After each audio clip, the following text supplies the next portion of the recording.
গতকাল আমরা বেরিয়ে পড়েছি আমাদের ড্রিম ট্যুর আসাম মেঘালয় ট্যুরে।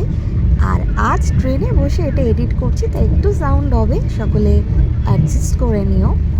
এই ছিল আমার ড্রেস আপ, সেটাও তোমাদের দেখিয়ে দিলাম। প্রচুর লাগেজ, কারণ বড় টিম চলেছে। আমরা তো ছোটোখাটো কিছু করতে পারি না, যখনই আমাদের প্ল্যান হয় একবারে 19-20 জনের প্ল্যান হয়।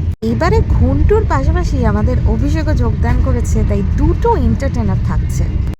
আমরা অনেক সকালে খেয়েছি, তাই আমাদের খিদে পেয়ে গেছে। এখনো জার্নি শুরু হয়নি, তার আগেই খিদে পেয়ে গেছে, তো আমরা একটু খেতে এসেছি।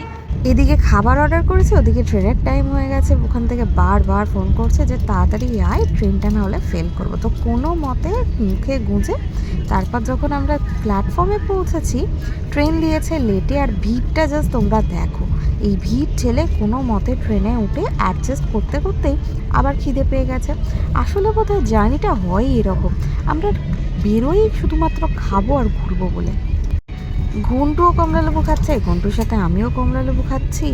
তারপর যা সামনে আসছে, যা পাচ্ছি, চকলেটস, বিস্কিট, সব কিছু খেতে থাকছি।